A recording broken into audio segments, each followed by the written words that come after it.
Hey guys, in this video I'm going to show you how to fix Roku TV blinking red light. Really easy and simple, guys. So first things first, let's actually understand why Roku shows you this red light, right? It's really easy and simple. So there's two ways.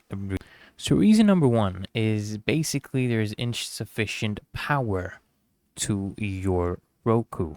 Okay? Another reason is sometimes your Roku overheats, then it gives you a solid red light.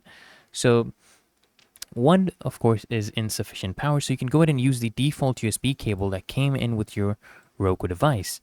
So use that default USB cable of Roku that came with the device.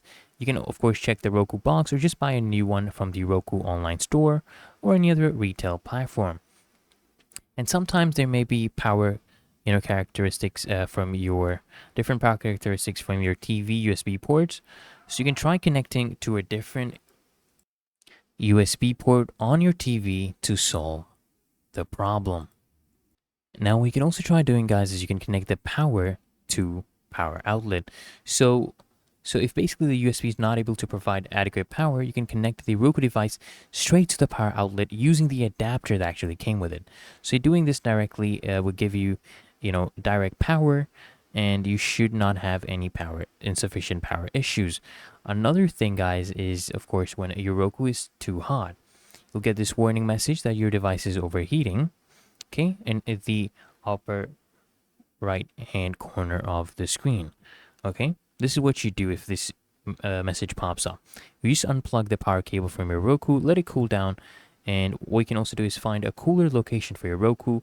You want to just avoid placing it inside an enclosed space or on top of other electronic equipment, or of course under direct sunlight. Just wait for at least 12 minutes for your overheating Roku to cool down, and then plug the power cable back in once it's cooled. And if you still see the above warning, and if your Roku still shows a consistently glowing red light, then unplug the power cable immediately. If a problem still persists, you need to stop using your Roku device and contact the company for more assistance. So I hope this guide provided value to you, and if it did, guys, consider smashing the like button as well as subscribing to frequently asked questions, and I'll see you in the next one.